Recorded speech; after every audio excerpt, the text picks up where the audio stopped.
حمد اور صلوات لائق احترام معزز و مہمان نواز اور معزز حاضرین و امین، تعالیٰ کا شکر ہے کہ توفیق کے خاص حج جناب محترم ماہر راجہ صاحب آپ کی عالیہ مرحومہ اور محترم ماہر ظہور احمد صاحب، ماہر غفور احمد صاحب، ماہر وزیر احمد صاحب اور ماہر نذیر احمد صاحب، آپ کی والدہ ماجدہ مرحومہ، ان کے ایصال ثواب کے موقع پر ہم آج کی اس محفل میں جب دعا ہے کہ اللہ تعالیٰ ہم سب کی حاضری اپنی بارگاہ میں قبول فرمائے۔ پہلے تو اس مقصد کے لیے حاضر ہوا ہوں کیونکہ یہ ایصال آپ کی مجلس ہے، دعا کرتا ہوں کہ اللہ تبارک و تعالیٰ مرحومہ کی قبر کو جنت کا باغ، اللہ ان کی قبر کی منزل آسان فرمائے، اللہ تعالیٰ گھر والوں کو پسماندگان کو صبر جمیل عطا فرمائے۔ بلا تمہید موقع کی مناسبت سے چند ضروری باتیں عرض کرنا چاہتا ہوں کیونکہ یہ ثواب کی محفل ہے، جو ایصال ثواب کی محافل ہوتی ہیں اس میں فوت ہونے والا ہو اس کے لیے تو ایصال ثواب ہوتے ہیں، لیکن ایسی محفل میں آنے والوں کے لیے زندگی گزارنے کا پیغام ہوتا ہے۔ جانے والا ہمیں ایک پیغام دے کے جاتا ہے، وہ پیغام موت کی یاد ہے، کیونکہ جب سے آپ گھر سے روانہ ہوئے آج کے اس پروگرام میں شرکت کے لیے تو آپ کے ذہن میں یہی کہ فلاں کے ایصال ثواب کے لیے جا رہے ہیں، فلاں کی ہو گئی ان کی طرف جا رہے ہیں، تو یہ جو ایصال ثواب کا پروگرام ہوتا ہے یہ بندے کو موت کی یاد دلاتا ہے۔ اگر ایسے پل میں آ کر بھی موت کی یاد نہ آئے تو آنے کا مقصد پورا نہیں ہوتا۔ یہ ان میں سے ایک مقصد ہے کہ ایصال ثواب محفل ہوتی ہے۔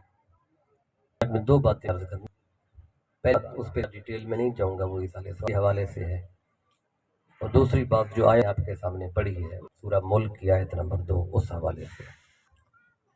پہلی بات پر دو بات کر دوں کیونکہ یہ ایصال ثواب معنی ہے ثواب کا آگے ملنا، یعنی کہ ہم عمل کریں تو ثواب آگے کسی اور کو پہنچے۔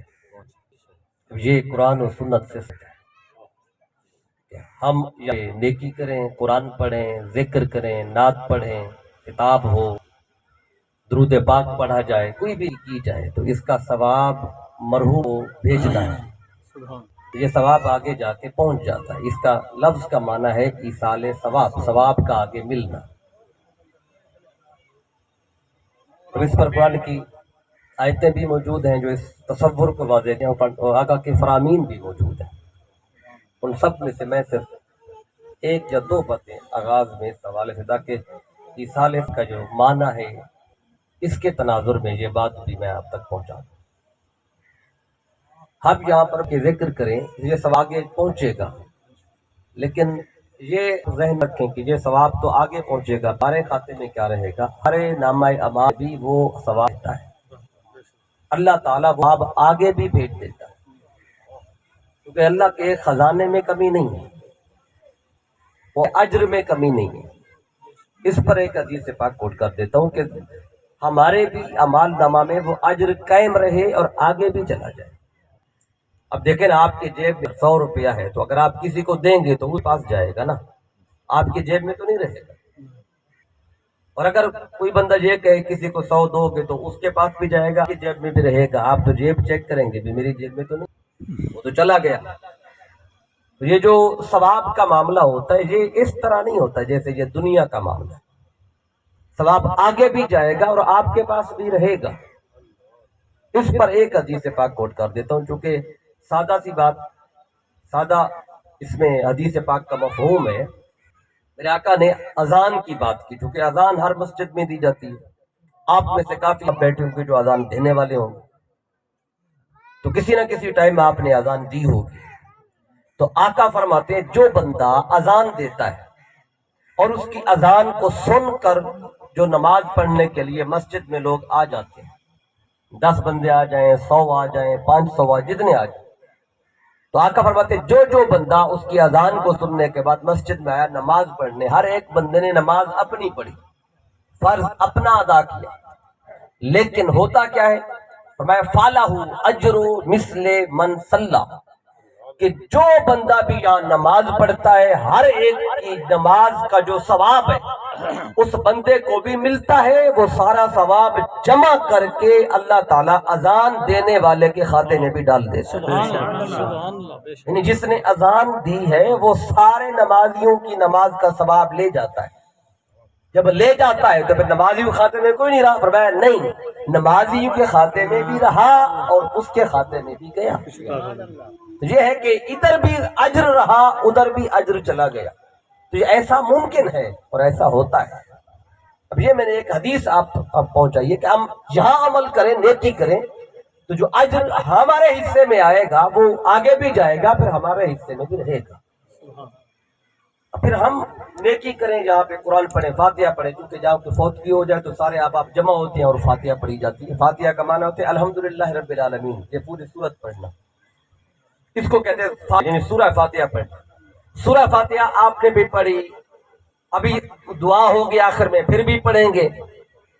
جس دن سے بات ہوئی لوگ آتے اور آ کے فاتحہ پڑھتے رہتے ہیں، تو سب کے فاتحہ پڑھنے کا ثواب آگے جاتا ہے، لیکن جتنا فائدہ داد کے فاتحہ پڑھنے سے ماں باپ کو ہوتا ہے اتنا کسی اور کے پڑھنے سے نہیں ہوتا۔ سبحان۔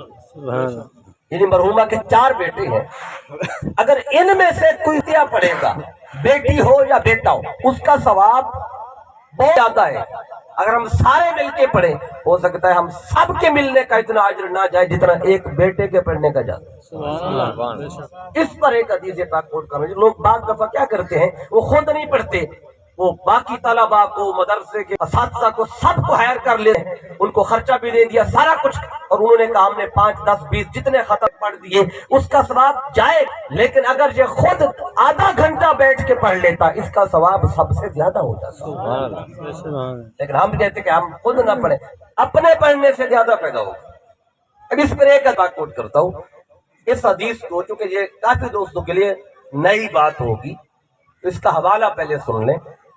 اس حدیث کو امام بیضاوی نے تفسیر انوار التنزیل میں بیان کیا، پھر امام زبخشری نے اپنی تفسیر کشاف میں بیان کیا، پھر امام فخر الدین رازی نے اپنی تفسیر کبیر میں بیان کیا۔ یہ بڑے بڑے 3 مفسر ہیں جن کا میں نے آپ کو نام بتایا، یہ 3 سورہ فاتحہ کے تناظر میں اس حدیث پاک کو بیان کرتے ہیں۔ آقا نے فرمایا ان النبی صلی اللہ علیہ وسلم قال ان القوم یبعث علیہم العذاب حتما مقضیہ۔ آقا فرماتے بعض دفعہ ایسے ہوتا ہے اگر کوئی دنیا سے جاتا ہے اس کی اعمال اچھے نہیں ہوتے تو اس وجہ سے اللہ تعالیٰ اس پر حتمی فیصلہ صادر کر دیتا ہے کہ اس پہ عذاب نازل کیا جائے۔ ان اللہ یبعث علیہم العذاب حتما مقضیہ، یعنی کہ اللہ کا فیصلہ ہو جاتا ہے، حتمی فیصلہ ہو جاتا ہے کہ اس پہ عذاب آئے۔ ادھر اللہ کا فیصلہ ہو جاتا ہے اس بندے پہ قبر میں عذاب ہو چکے، اس کے اعمال اچھے نہیں ہیں۔ ادھر آقا فرماتے ہیں فَيَقْرَأُ صَبِيٌّ مِّن صِبْيَانِهِمْ فِي الْكِتَابِ الْحَمْدُلِلَّهِ رَبِّ الْعَالَمِينَ، ادھر اس کے بیٹوں میں یا بیٹیوں میں سے کوئی بچہ یا بچی قرآن میں سے سورہ فاتحہ کو پڑھتا ہے تو اس کا اثر کیا ہوتا ہے؟ آقا فرماتے ہیں فَيَسْمَعُ اللَّهُ فَيَسْمَعُ اللَّهُ تَعَالَى، اللہ تعالیٰ ان کے بچوں کا فاتحہ پڑھنا سنتا ہے، سننے کے بعد کیا کرتا ہے فَيَرْفَعُ اللَّهُ عَلَيْهِمُ الْعَذَابَ، تو اللہ تعالیٰ ان کے فاتحہ پڑھنے کی سے 40 سنہ اللہ 40 سال کے لیے اس مرنے والی کے قبر سے 40 سال کے لیے عذاب کو دور کر دے۔ آپ دیکھیں ایک بار بیٹا یا بیٹی وہ فاتحہ پڑھ لے تو اللہ 40 سال عذاب ہی دور کر دیتا ہے۔ ایک بیٹا پڑھے تو 40 سال کے لیے، پڑھ لے تو 40 جمع 40 80 سال، 4 پڑھ لے تو اور بڑھتا جائے گا۔ یعنی ایک بار فاتحہ پڑھنے سے اللہ کچھ دے رہا ہے، اولاد کے پڑھنے سے تو اگر وہ ہر روز پڑھ لے تو پھر ماں باپ کو اللہ فائدہ دے گا۔ یہ ایک میسج تھا شروع میں کہ ایصال ثواب کی چونکہ مجلس ہے تو اس میں جو فائدہ اولاد کے پڑھنے سے ہوتا ہے اتنا کسی اور کے پڑھنے سے نہیں ہوتا۔ پھر اس پر ایک اور حدیث پاک بھی سن لیں، پھر میں مضمون کے اگلے حصے کی طرف آتا ہوں۔ یہ تو تھا قرآن کا پڑھنا اولاد کا ماں باپ کے لیے۔ اب ایک اور حدیث پاک ہے جس میں اولاد اپنے ماں باپ کے لیے استغفار کرتی ہے۔ استغفار کا معنی ہے بخشش کی دعا مانگنا۔ اللہ سے بخشش کی دعا کرنا کہ باری تعالیٰ میرے ماں باپ کو بخش. جو بندہ یہ کرتا ہے تو اس سے ماں باپ کو فائدہ کیا ہوتا ہے؟ اور یہ بھی سن لیں، یہ جو بخشش کی دعا ہے یہ ان حقوق میں سے ہے جو اولاد پر ماں باپ کی وفات کے بعد ہوتے ہیں. ایک صحابی ہیں حضرت مالک بن ربیعہ الساعدی رضی اللہ تعالیٰ عنہ، ابو اسید ان کا کنیت ہے. یہ آئے اور آ کے آقا کی بارگاہ میں عرض کیا، اور یہ حدیث پاک امام احمد بن حنبل اپنے مسند میں لائے ہیں اور حدیث کا نمبر ہے 18066. انہوں نے آ کے عرض کیا آقا حل بقی علی من بر ابویہ بعد موتہما، آقا میرے ماں باپ دنیا سے چلے گئے، ان کی وفات کے بعد ان کا مجھ پہ حق ہے کہ میں وہ پورا کروں. آقا فرماتے ہیں نعم. فرمایا ہاں تیرے ماں باپ کی وفات کے بعد بھی تجھ پہ حق ہیں. عرض وہ کون سے ہیں؟ فرمایا خصال اربعۃ، 4 حق ہیں جو تم نے اپنے ماں باپ کی وفات کے بعد بھی پورے کر دیے. آقا وہ کون سے؟ پہلا حق جو آقا فرماتے فرمایا الصلاۃ علیہما، ماں باپ کی وفات کے بعد پہلا حق اولاد پر یہ ہے ماں باپ کا کہ ان کا جنازہ پڑھا جائے. ماں فوت ہو گئی، باپ ہو گیا، بیٹا جوان بھی ہے مسلمان بھی ہے بالغ ہے، تو ماں باپ کے جنازہ پڑھنا یہ اولاد پر ماں باپ حق ہوتا ہے. اگر بات کہے کہ نہیں 4 بھائی ہیں 3 پڑھ رہے ہیں کہ میں تو کام میں مصروف ہوں، ایسا نہیں، وہ 4 نہ پڑے گا. اگر نے نہیں پڑھا اس نے ماں اور باپ حق ادا نہیں کیا. یہ پڑھنا ضروری ہوتا ہے ماں باپ کا. دوسرا حق ہے فرماتے ہیں واستغفار لہما، باپ دونوں کے لیے بخشش کی دعا کرنا یہ اولاد پر ماں باپ کا حق ہے. اگر ہم دعا کرتے ہیں تو ماں باپ پہ احسان نہیں کرتے بلکہ ان کا حق ادا کرتے ہیں. کب تک دعا کرنی ہے؟ پہلے دن، دوسرے دن، تیسرے دن، جنازے پر، جنازے کے بعد 10ویں دن، 40ویں تک، برسی میں. کب؟ فرمایا جب تک تیری سانسیں چل رہی ہے تب تک اپنے ماں باپ کی بخشش کی دعا کرتا رہا، یہ تجھ پر تیری ماں باپ کا حق ہے، یہ ہمیشہ دعا کرنی ہے. اچھا بندہ ہے آغاز کے دنوں میں یاد رہتی ہے ماں باپ کی، آہستہ آہستہ انسان مصروف ہو جاتا ہے دنیا میں تو بھول جاتا ہے، تو دعا کرنا یاد نہیں رہتا. لیکن اللہ نے ہمیں دین اسلام کے اندر ایک عمل ایسا دیا ہے کہ ہم بغیر سوچے سمجھے ہر روز ماں باپ کی بخشش کی دعا کرتے ہیں. آپ کہیں گے وہ کیسے بغیر سوچے سمجھے؟ اب دیکھیں آج جس بندے نے صبح کی نماز پڑھی ہے اس نے 2 دفعہ اپنے ماں باپ کی بخشش کی دعا. آپ کہیں گے وہ کیسے؟ نماز کے اندر ہے. آپ ایک دعا پڑھتے ہیں سلام پھیرنے سے پہلے، رب اجعلنی مقیم الصلاۃ ومن ذریتی ربنا وتقبل دعا. یہ پڑھتے ہیں ربنا اغفر لی ولوالدی. کیا مطلب ہے اس کا؟ ہمارے رب مجھے بخش تو میرے ماں باپ کو بھی بخش.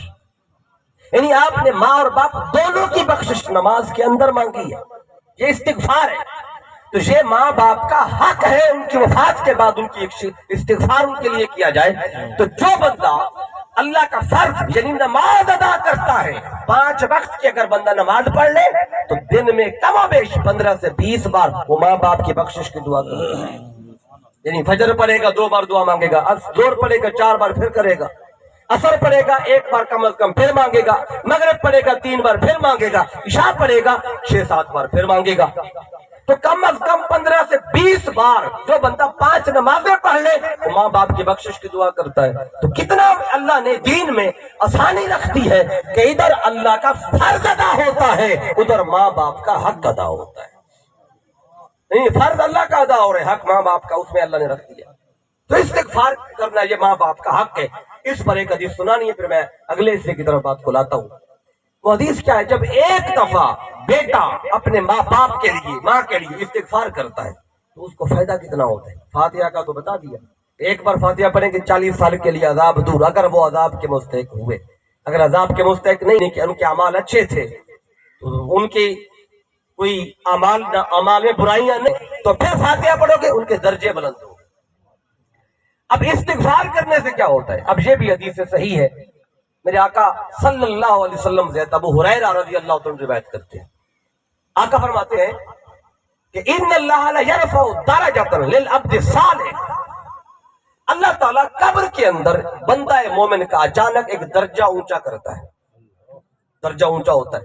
جب درجہ اونچا ہوتا ہے تو فیقال فیقول، وہ بندہ پوچھتا ہے یا رب ایو شیء ھذہ، باری تعالیٰ میں نے تو کیا بھی کچھ نہیں، تو یہ اچانک درجہ اونچا کیسے ہو گیا؟ قبر میں جا کے نماز پڑھنی ہے، نہ قرآن پڑھنا ہے، نہ تسبیح پڑھنی ہے، نہ کوئی روزہ رکھنا ہے، وہ تو سارا یہاں تک ہے۔ باری تعالیٰ میں کیا بھی کچھ نہیں، اچانک درجہ اونچا ہو گیا، تو اس آ جاتے ہاں بندے تو نے کچھ نہیں کیا، باری تعالیٰ پھر درجہ اونچا ہوا، فیقال، پھر اس بندے کو کہا جاتا ہے کہ یہ جو درجہ تیرا اونچا، یہ درجہ ہوتا کیا ہے یہ بھی سن لے، کہ 2 فٹ اونچا ہو گیا، 3 فٹ اونچا ہو گیا، یہ اگلی حدیث پہ اور ہے جہاں پہ یہ میرے آقا نے اس کی وضاحت فرمائی ہے۔ تو آقا نے کیا فرمایا؟ درجہ ایک اونچا ہونا قبر میں وہ کیا ہوتا ہے؟ آقا فرماتے ہیں جتنا فاصلہ زمین اور آسمان کا ہے نا، یہ ایک درجہ ہوتا ہے جو قبر میں بلند کیا جاتا ہے، زمین کی در آسمان کی در، یہ ایک درجہ ہے۔ تو جو اپنے والدین کے لیے استغفار کر، اب والد قبر میں پہنچ چکا، والدہ قبر میں پہنچ چکی، اچانک درجہ اونچا ہوتا ہے، وہ پوچھتا باری طرح یہ کیا ہوا؟ مجھے نہیں کیا، فیقال، اسے کہا جاتا ہے کہ یہ جو کچھ بھی ہوا ہے یہ تیرے بیٹے کے استغفار کرنے کی وجہ سے ہوا، سبحان اللہ، باستغفار والدہ لک، تیرے بیٹے نے تیرے لیے تمہیں بخشش کی دعا کی ہے، اس کے نتیجے میں درجہ بلند کر دیا ہے۔ اب ایک دفعہ استغفار کرے تو اتنا اونچا ہو جاتا ہے، ایک دفعہ فاتحہ پڑھے تو 40 سال کے لیے عذاب دور ہو جاتا ہے۔ یہ کب ہوتا ہے؟ جب اولاد کرتی ہے، باقی بھی کریں ان کا بھی فائدہ ہوگا، لیکن جتنا فائدہ اولاد کا ہو اتنا باقیوں سے نہیں ہوتا۔ یہ بنیادی نقطہ تھا جو آپ پہنچانا تھا، یہ پہلی بات تھی، پہلا حصہ تھا جس میں تھوڑی سی میں نے کہا اس کی وضاحت ہو جائے۔ اب اگلا جو ہے اس میں ہمارے لیے خاص پیغام، وہ پیغام میرا نہیں ہے، وہ پیغام اللہ کا ہے، میں صرف پہنچا رہا ہوں۔ یہ جو موت ہے اور یہ جو حیات ہے، اللہ نے ان دونوں کا یہاں ذکر کیا اکٹھا۔ الذی خلق الموت والحیات، اللہ جس نے موت کو بھی پیدا کیا ہے اور زندگی کو بھی پیدا کیا۔ پیدا کیوں کیا؟ کیونکہ ہر شے کے پیدا کیے جانے کا مقصد ہے، کسی بھی شے کو اللہ نے بغیر مقصد کے تو بنایا ہی نہیں۔ تو یہ ان کے موت اور زندگی، یعنی کہ ہمیں زندگی تو ملی ہے نا، زندہ بیٹھے ہوئے ہیں، موت بھی ہم پہ آنی ہے، تو زندگی کیا اور موت پیدا کرنے کا اللہ نے اپنے سامنے مقصد کیا بیان کیا؟ وہ ہے لِيَبْلُوَكُمْ أَيُّكُمْ أَحْسَنُ عَمَلًا۔ کیوں بنایا زندگی اور موت کو؟ لِيَبْلُوَكُمْ، کہ تمہارا امتحان لیا، ابتلا میں تمہیں ڈالا جائے، آزمایا جائے، کس بات پر؟ تم احسن عملا، کہ تم میں سے اچھا عمل کون کرتا ہے۔ ایوکم احسن عملا، اب اس آیت کے بہت سارے گوشے ہیں، بہت معنی اور مطالب ہیں، کیونکہ قرآن مجید کی ایک آیت جس نے اگر ایک معنی بیان کر دیا، اس کا مطلب یہ نہیں کہ دوسرا نہیں ہو سکتا۔ اب دیکھیں حضور اعظم رضی اللہ تعالیٰ جب آپ گفتگو فرماتے تھے تو ایک ایک آیت کی آپ 40 تفسیریں بیان کرتے تھے، ایک تفسیر تھے اگلی کرتے، اس سے پھر اس کے بعد آپ کو ہر آیت کے نیچے 40 نور نظر آتے تھے، یعنی اگر ایک معنی کر دیا آپ نے غوث پاک نے، اس پہ اکتفا نہیں کرتا، بھی بیان کرتے تھے، پہلے سے مختلف ہوتا تھا، ایک جیسا ہو تو پھر فائدہ کوئی نہیں۔ تو اس آیت کے سارے معانی اور مطالب ہیں، ان میں سے میں ایک آپ تک پہنچانا ہے۔ اگر کوئی کہے کہ یہ پہلے سنا تو وہ کفر تھا، یہ کیسے ہو گیا؟ میں نے کہا یہ پہلے ہر آیت کا کوئی ایک مطلب نہیں ہوتا، اس کے کئی معنی ہو سکتے ہیں، کئی مطالب ہو سکتے ہیں۔ اب ان میں سے ایک معنی یہ بھی ہے، مفسرین نے محدثین نے لیا بھی ہے۔ اب وہ کیا ہے؟ عام طور پہ یہ کہا جاتا ہے کہ اللہ نے زندگی اور موت کو اس لیے پیدا کیا تھا کہ اللہ دیکھ میں سے اعمال کون کر کے آتا ہے، اعمال کون کر کے آتا ہے۔ لیکن میں نے جو اس کا ترجمہ بتایا جس پہ آپ نے توجہ نہیں کی، اب کریں، اللہ نے زندگی اور موت کو اس لیے پیدا کیا ہے ایوکم احسن عملا، کہ تم میں سے اچھا عمل کون کر کے آتا ہے، جس میں اچھے اعمال کی بات نہیں، ایک اچھے عمل کی بات۔ اگر آیت کے لفظ ہوتے ایوکم احسن اعمالکم، اللہ زندگی اور موت کو اس لیے بنا کے اللہ دیکھے تم میں سے احسن اعمالکم، تم میں سے اچھے اعمال کون کر کے آتا ہے، پھر تو معنی وہی ہوتا جو عام طور پہ بیان ہوتا ہے، اچھے اعمال کون کرتا ہے۔ اچھے اعمال جب کہیں گے نا، اعمال بہت سارے اچھے ہیں، اب ان سارے اعمال کی پھر بات ہوگی لیکن میں سارے کی نہیں، میں ایک